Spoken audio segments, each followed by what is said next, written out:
The Wulfen conversions are complete, and I'm going to use Achievable April to get them painted.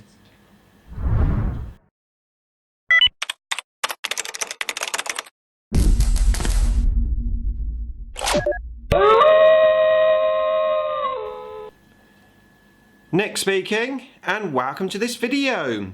Right, another Year of the Wolf update. I've now completed all the green stuff on these Wulfen and I'm nearly ready to start painting them, and I am going to use Jamjar 34's Achievable April painting challenge to get them done.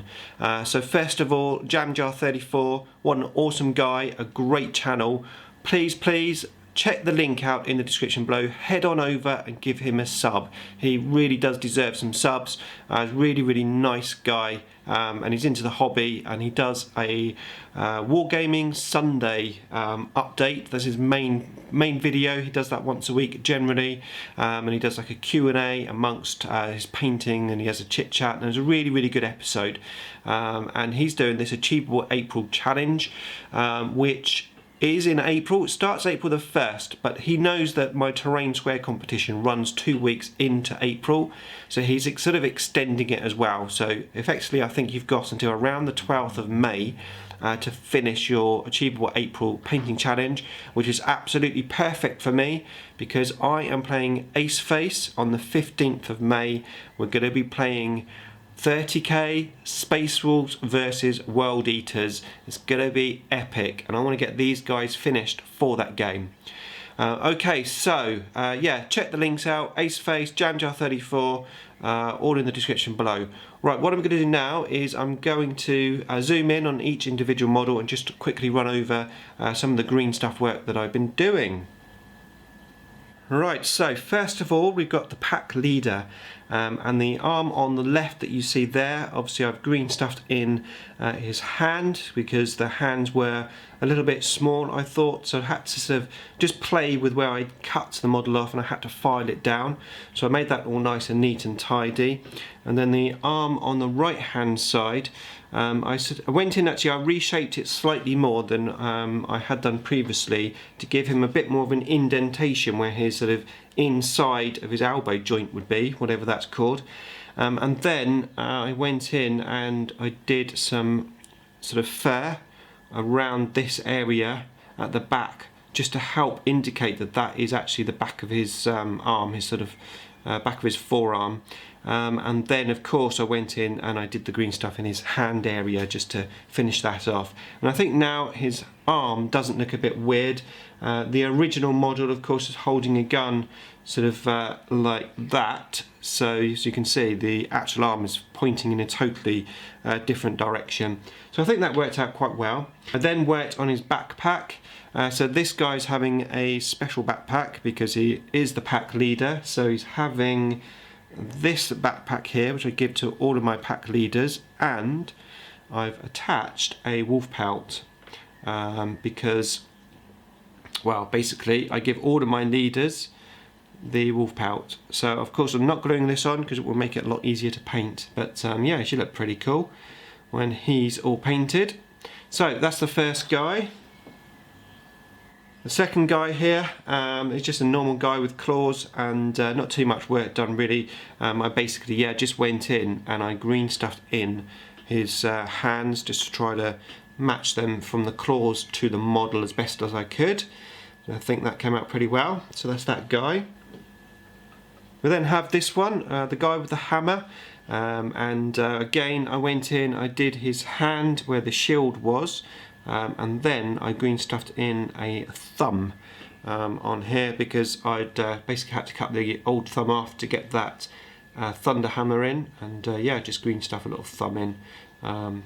Yeah, worked out quite well, really happy with that, and he does look like he's actually holding that axe, not an axe, keep saying axe, thunder hammer.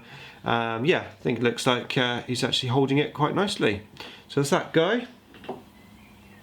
Okay, so the other Thunderhammer guy went in first. I did his hand where his shield is, and then I worked on the hammer. Now the hammer, basically I cut the hammer in half and I snipped out where the hand was, and of course I've pinned it to here.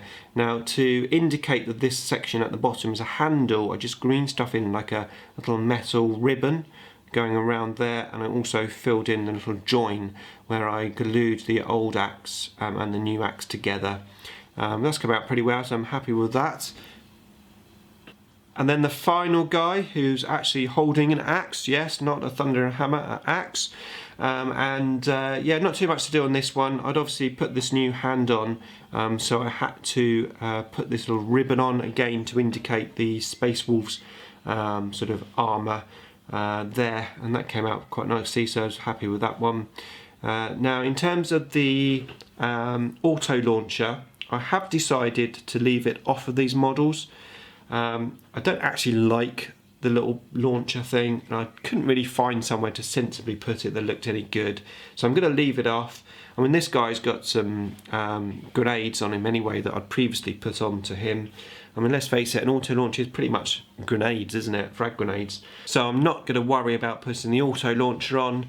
I'm just going to basically, you know, indicate on my army list whether I got auto launchers or not, and I think that's going to be sufficient. I don't think that's going to be an issue.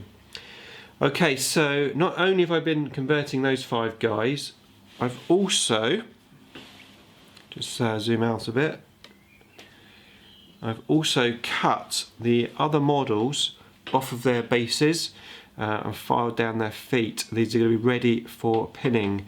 Now, there was one guy, this one here, which had, let me just move that out of the way so you get a better image.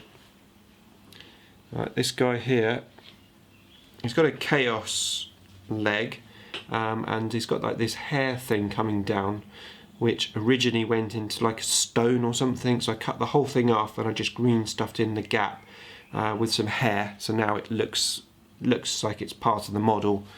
Now obviously I've got to cut all of these guys off of the base and pin them ready for painting, so that is going to be my next task, and then I will be ready to prime them and paint them.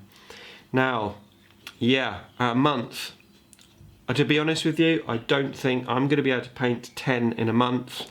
Not with all the commitments that I've got outside of the hobby and also inside of the hobby, i.e. making YouTube videos, in particular my back to basic videos, which do tend to take up a bit of time.